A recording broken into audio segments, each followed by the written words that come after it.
ፎቶ ላይ እንዳፈጠች ትቆያለሽ። ከለራችን እንዳይለቅ። የሱን አይደለም ከለሩና ቆዳውን ብልጥ ራሱ በጣም ነበር ደስ የሚለኝ። ቆይ ደግሞ ያቅፍሻል እንዴ? ትንሽ እንኳን አያፍርም? አስገድዶ ስላገባሽ የምታፈቅሪ መስሎት ነበር እንዴ? አረ በቃ እሱን ታዩና ነው ተቀመጪ። እሱን ከመላጥሽ በፊት ያንቺ ጨጓራ እንዳይላጥ። በነገራችን ላይ ቤታችን ደግሞ ከአንዳንድ ነገር ውጪ ምንም አልተቀየረም።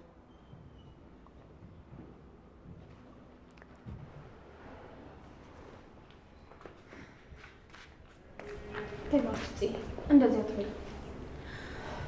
ይሄን ቤት መልሳችሁ የራሳችሁ ታደርጉታላችሁ። ከዛ እኔና ናታን ተጋብተን እንኖርበታለን። ያው ፈጣሪ ከፈቀደ ናታንም ታግሰን ከጠበቀኝ ማለት ነው። አረ እባክሽ ቆይ ፈጣሪ ላንቺ ወንድሜን ሲሰጥሽ ለኔ ቢኒያምን የማይሰጠኝ ነው እንደሚመስልሽ? እኔ አላልኩም። ሲጀመር የኔና የናታን አንድ ላይ መሆን ከእናንተ ህይወት ጋር የሚያገናኘው ነገር አለ አይመስለኝም።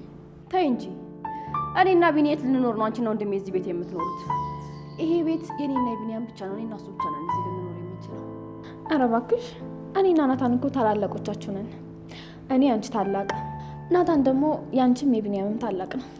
እንግዲያውስ አሁን ጊዜው ታላላቆች ተናናሾች ቅድሚያ የሚሰጡበት ነው። አይ እኛ በሷ አንስማማ።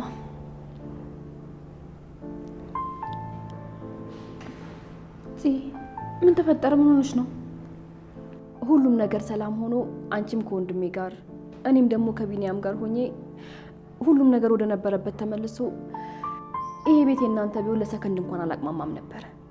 እኛ በማይሆን ነገር ስንከራከር ምን አለ ሁሉም ነገር እውነት ሆኖ እኔ ሁሉም ነገር ቀርቶብኝ የካርቶን ቤት ተከራይቼ ደስተኛ ሆኜ መኖር ብችል ብዬ አስባለሁ። ደግሞ ቀልዱን ሁሉ እያሰብሽ አልቅሰሽ ትችዋለሽ። በምናባችን ቢደረግልን ብለን እያሰብን ቀኑን ካልገፋ ነው እኛም ተስፋ እንቆርጣለን። እና ደግሞ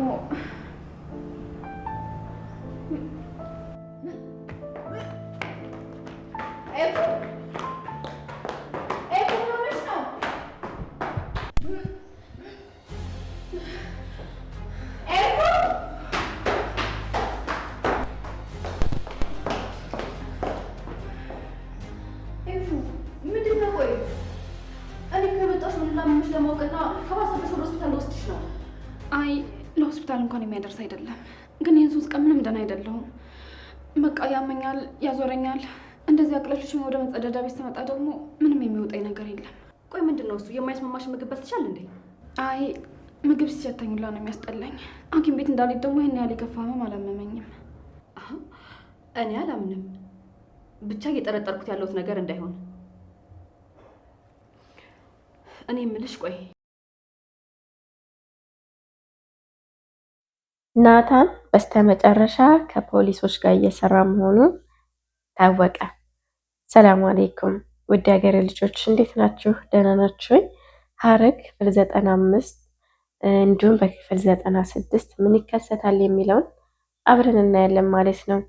እንግዲህ እንደሚታወቀው ክፍል 94 ያፌት ያገታቸውን ሴቶች ጋር ነበር ያቆመው። እንዲሁም ህዊ ያው ሴቶችን ለማዳን ብላ ራሷን መስዋዕትነት አድርጋለች ማለት ነው። በዛ መሃል አንደኛዋ እንዳወጣት የጠየቀችው ሰውዬ የያፌት ሰው ነበርና ነገረባት ማለት ነው። እንግዲህ ታሪኩም እያወጣጣቸው ነበረ። በዚህ መሃል ራሷን አጋለጠች ማለት ነው። ከዛ እኔ አንቺን አልገልሽም ትቀጣላችሁ ምናምን ስትለው እኔ አንቺን አልገልሽም የሚገለው ወንድምሽን ነው ብለው ወንድሟን ገደለባት ማለት ነው። ህዌም በዛ መካከል ታሪኩን ልታንቀው ስትል የሆነ ትዝ አላት ጓደኛዋ የሚፈጽመው ነገር አንቺን አያስችልሽም ነበር እያላት ነበረ በሰዓቱ ማለት ነው። እና እሷም ያንን አስታውሳ ፌንት በላሽ ማለት ነው። ከዛ በመቀጠል ጽዮን ኤፍራታ ጋር ደውላ እንግዲህ ኤፍራታ እንዳመማት ምናምን ትነግራታለች ማለት ነው። ጽዮንም ወደ ኤፍራታ ልብሷን ቀይራ ምናምን ትሄዳለች ማለት ነው። ስትሄድ ያው ሉሊት የሉሊትን ጸባይ ታውቃላችሁ አይደል? ሉሊት እና ቤዚ እየተጨቃጨቁ ነበረ። ያው ቤዚም ላጎቴ ብዬ እንጂ እዚህ አላስቀምጥሽም ነበር ትላታለች ማለት ነው። እስኪ በዙሪያሽ ምንም ሰው የለሽም ጥፍርሽን ከሚነቃቅሉ ምላስሽን በቆረጡልሽ ትላታለች። ባዳዎቹንም ማስቀመጠሻል እንኳን እኔ ስትላት ጽዮን ትሰማለች ማለት ነው። ከዛ ጽዮንም ከፋት። ከዛ ቤዚም እንትላለቻት ማለት ነው። አጽናናቻት። እናንተ ከሌላችሁም ማናለኝ ያለ እናንተ ምናምን አለቻት ማለት ነው። ስለዚህ በዚህ መሀል ልጆች ለድምፄ በጣም ይቅርታ ጠይቃለሁኝ። ድምፄም በጣም ጉንፋን ይዞኛል ማለት ነው። እና ቤዚም ሉሊት ላይ ጮኸችባት ማለት ነው። ጽዮንም ወደ ኤፍራት ሄደች ማለት ነው። በዚህ መሀል ገኒም እንግዲህ እየተንቀሳቀሰች ነው። በጣም ደስ ይላል። በጣም ተሽሏታል ማለት ነው። ቢኒም እንግዲህ ያው እንደከፋው ነው። ስለ ጽዮን እና ስለ ናታን ሲወራ አይወድም ማለት ነው። በጣም ስለከፋው ማለት ነው። በነገራችን ላይ ያው ናታንም እንግዲህ ያለ መረዳዳት ያለ መደማመጥ ችግር ስለሆነ ማለት ነው። በዚህ መሀል ገኒም አይሆንም፣ ጥሩ ሰዎች ናቸው፣ እኛ ያለነሱ እነሱ ያለኛ ማናለን ስትላቸው እንደዚህ አትበይኝ ገኒ አላት ማለት ነው። ቢኒ እንግዲህ ዳግም እዚህ በጣም ስትፈልግ ነበር፣ ፌንት ነቅላ ነበር ምናምን አለው ማለት ነው። በቃ ስለነሱ መስማት አልፈልግም አለ ቢኒ ማለት ነው። እና በዚህ መሀል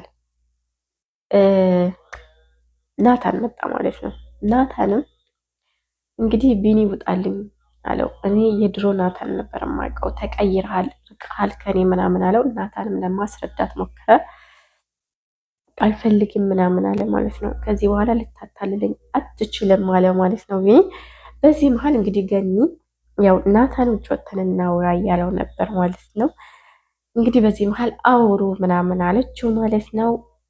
እንግዲህ ቢኒ እና ናታን ሊያወሩ ነው ማለት ነው። እንግዲህ ቀጣይ ሳምንት እንደሚታረቁ ተስፋ አደርጋለሁ። እንግዲህ ጽዮን ኤፍራታ ጋር ሄዳ ነበር ማለት ነው። ኤፍራታ ያው ጽዮን እንግዲህ የያፌትንና የኤፍራታን የሰርግ ፎቶ እያየች ኤፍራታም እንግዲህ ምንድነው ፎቶ ላይ ነው የምታፈጭበት ከለራችን እንዳይገፍ ምናምን ስትል ጽም እንግዲህ ጨጓራውን መግፈፍ ነበረ ምናምን ስትል እሷ ደግሞ ኤፍራታ ደግሞ ያንቺ ጨጓራ እንዳይገፈፍ በፊት ምናምን በቃ እያወሩ እያለ ያው ኤፍራታ እርጉዝ ናት አስመለሳት ማለት ነው። እንግዲህ ጽዮንም ምንድነው እያለ ተከተለቻት። በዚህ መሀል ጽዮን ጠየቀቻት ማለት ነው። ከያፌት ጋር የተፈጠራል እንዴ ምናምን ብላ ስትነግራት ኤፍራታም እንግዲህ ነቃሽ ማለት ነው። እሷን በቃ እርግዝና እንደሆነ አላወቀችም ነበር ማለት ነው ኤፍራታ። ስለዚህ ነቃሽ ማለት ነው።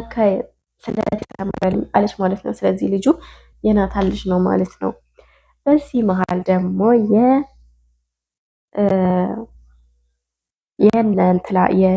የናታን አለቃ ማለት ነው ሌላ ልጅ አላት። የሚገርም ማለት ነው። ሌላ ልጅ አላት። ሌላ ልጅ እንዳላት ደግሞ ለልጆቿ አልተናገረችም፣ ለዲያራ እና ለናኦም ማለት ነው። ብቻ ስሙ ናኦም እንደዛ አካባቢ ነው። ልጆች ስሙ አላውቀውም። የቤዚን ጓደኛ ማለት ነው። በዚህ መሀል እማዬ ሲላት እማዬ እንዳትለኝ ምናምን አለችው ማለት ነው።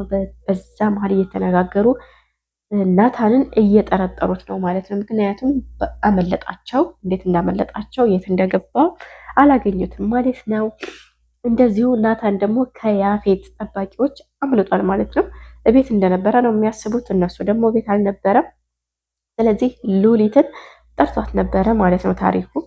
ስለዚህ ስለ ያፌት ሲጠይቃት ያፌት ስለ ናታን ማለት ይቅርታ፣ ስለ ናታን ሲጠይቃት ናታን ቤት አይደለም ማለቻቸው። በጣም ሸጉዳ ናታን እየነቃ ነው ማለት ነው። ሁለቱንም ሸወዳቸው፣ የዲያራ እናትንም ያፌትንም ማለት ነው። በዚህ መሀል ያው እንግዲህ ዲያራ ወንድሟን ስታይ ሰላም አለችው ማለት ነው። እሱም ያው ከእህቶችና ከወንድሙ ጋር መቀራር ይፈልጋል። እናትየዋ ግን ከለከለችው ማለት ነው። በዚህ መሀል ያፌት እቤት መጣ። ያፌት እቤት ሲመጣ ኤፍራታን ያውቃታል ማለት ነው። እንግዲህ በልቡ እያሰላሰለ ነው። ከናታን ጋር ልትገናኝ ነው፣ የት ሄዳ ነው ምናምን እያለ ነበር ማለት ነው። እንግዲህ እያሰበ ነበረ ማለት ነው። በስተመጨረሻም ቤዚ